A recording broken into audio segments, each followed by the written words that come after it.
आज हम एक ऐसी काबिलियत के बारे में बात करने वाले हैं जो इस 21वीं सदी में शायद सबसे ज़रूरी है। इनडिस्ट्रैक्टेबल बनना, मतलब एक ऐसा इंसान बनना जिसका ध्यान कोई भटका ना सके।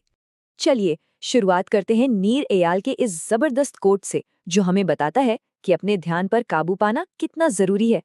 बात सिर्फ काम निपटाने की नहीं है, बल्कि एक ऐसी जिंदगी जीने की है जिसमें बाद में कोई अफसोस ना हो। तो सवाल ये है कि हमारे फोकस का असली दुश्मन आखिर है कौन? हम हमेशा अपने फोन को, सोशल मीडिया को या ऑफिस के शोर शराबे को कोसते रहते हैं, पर क्या असली वजह कुछ और ही है? चलिए आज इसकी जड़ तक चलते हैं। अच्छा, तो सबसे पहले एक बहुत बड़ी गलतफहमी को दूर करते हैं। डिस्ट्रैक्शन यानी ध्यान भटकने का उल्टा फोकस नहीं होता। नहीं, इसका उल्टा होता है ट्रैक्शन। ट्रैक्शन का मतलब है वो काम जो हमें सोच समझकर, इरादे के साथ हमारे लक्ष्यों की तरफ खींचते हैं, और डिस्ट्रैक्शन वो हर काम जो हमें हमारे लक्ष्य से दूर ले जाए, भले वो देखने में कितना ही जरूरी क्यों न लग रहा हो। हम अक्सर बाहरी चीजों पर इल्जाम लगाते हैं। फोन पर लगातार आते नोटिफिकेशंस, कभी खत्म न होने वाली ईमेल्स या फिर हमारे बातूनी सहकर्मी। लिस्ट तो बहुत लंबी है। हम मानकर बैठ गए हैं कि हमारे ध्यान के सबसे बड़े दुश्मन यही सब हैं। लेकिन रिसर्च एक बिल्कुल अलग और चौंकाने वाली कहानी बताती है। ये सारी बाहरी वजह, ये सब मिलकर हमारी समस्या का सिर्फ 10% हिस्सा हैं। जी हाँ, आपने सही सुना, सिर्फ 10%। तो फिर सवाल उठता है कि बाकी का 90% डिस्ट्रैक्शन आता कहाँ से है? असली जड़ क्या है? वो 90% आता है हमारे अंदर से। इन्हें कहते हैं इंटरनल ट्रिगर्स। ये हमारी अपनी बेचैन करने वाली भावनाएं हैं, जैसे बोरियत, अकेलापन, थकान या घबराहट, जिनसे हम बचना चाहते हैं, भागना चाहते हैं। और इसी भागने की कोशिश में हम फोन उठाकर स्क्रॉल करने लगते हैं या कोई और आसान सा काम ढूंढ लेते हैं। और ये कोड इस पूरी बात को एक लाइन में समझा देता है। टाइम मैनेजमेंट असल में पेन मैनेजमेंट है।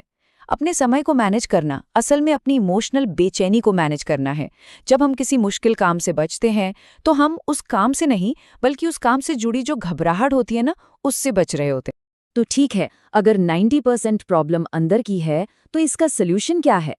इसका जवाब है इस 4 स्टेप वाले इनडिस्ट्रैक्टेबल फ्रेमवर्क में, जो हमें अपने ध्यान पर दोबारा कंट्रोल पाने में मदद करेगा। चलिए फटाफट इन 4 कदमों पर एक नजर डालते हैं। पहला, अपने अंदरूनी ट्रिगर्स को समझना और उन पर काबू पाना। दूसरा, जो काम वाकई जरूरी हैं, उनके लिए अपने शेड्यूल में जगह बनाना। तीसरा, बाहरी डिस्ट्रैक्शन से निपटना। और चौथा, पैक्ट्स यानी एक तरह के समझौतों के जरिए खुद को भटकने से रोकना। हम इन सब के लिए बहुत असरदार तरीके देखेंगे। तो इस फ्रेमवर्क को असल जिंदगी में उतारा कैसे जाए, इसके लिए हमारे पास 4 बहुत ही पावरफुल और प्रैक्टिकल टूल्स हैं, हर स्टेप के लिए एक। पहला टूल है 10 मिनट का नियम। जब भी कोई जरूरी काम करते हुए फोन उठाने या कुछ और करने की जोरदार इच्छा हो, तो बस खुद से कहिए, ठीक है करूंगा, लेकिन 10 मिनट बाद।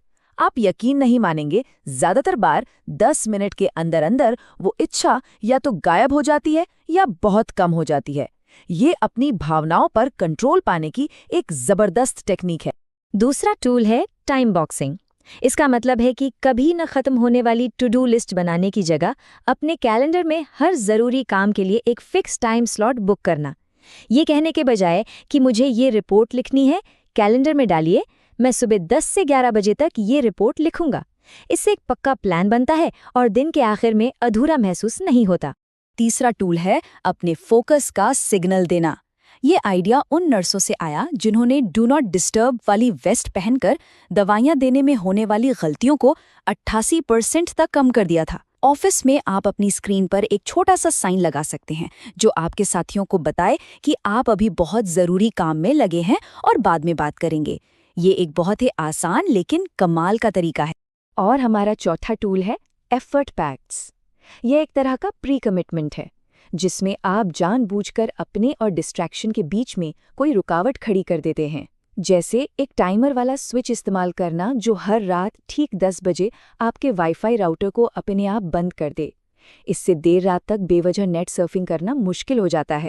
इन सभी टूल्स और टेक्निक्स के पीछे जो सबसे बड़ी सोच है, वो है पर्सनल एजेंसी की। यानी ये मानना कि हमारा ध्यान और हमारा समय हमारी अपनी जिम्मेदारी है। टेक्नोलॉजी या दुनिया हमें कंट्रोल नहीं करती, हम खुद को कंट्रोल करते हैं। और ये बात हमारी विल पावर यानी इच्छा शक्ति के बारे में एक बहुत बड़े मिथ को भी तोड़ती है।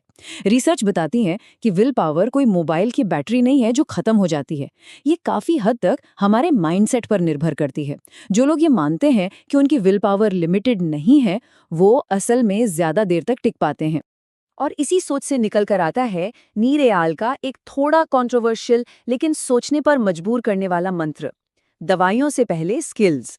इसका मतलब क्या है, खासकर आज के दौर में जब अटेंशन से जुड़ी समस्याओं की इतनी बातें होती हैं। स्रोत के मुताबिक एयाल ADHD डायग्नोसिस के बढ़ते हुए ट्रेंड पर कुछ चिंताएं जाहिर करते हैं। वो अमेरिका में 10% बच्चों की तुलना में यूरोप में सिर्फ 1% बच्चों में डायग्नोसिस के इस बड़े अंतर की तरफ इशारा करते हैं। उनका मानना है कि किसी भी डायग्नोसिस को एक पक्की पहचान बनाने के बजाय हमारा पहला फोकस स्किल्स बनाने पर होना चाहिए, जो हमें बचाने वाली पहली दीवार बने। और ये पूरी बातचीत हमें इस एक दमदार सवाल पर लाके छोड़ देती है। एक गलती जिसे बार बार दोहराया जाए वो गलती नहीं, एक फैसला बन जाती है। तो अब सवाल ये है कि फैसला क्या होगा, अपने ध्यान पर कंट्रोल पाने का या फिर डिस्ट्रैक्शंस को अपनी जिंदगी पर हावी होने देने का? चॉइस आपकी है।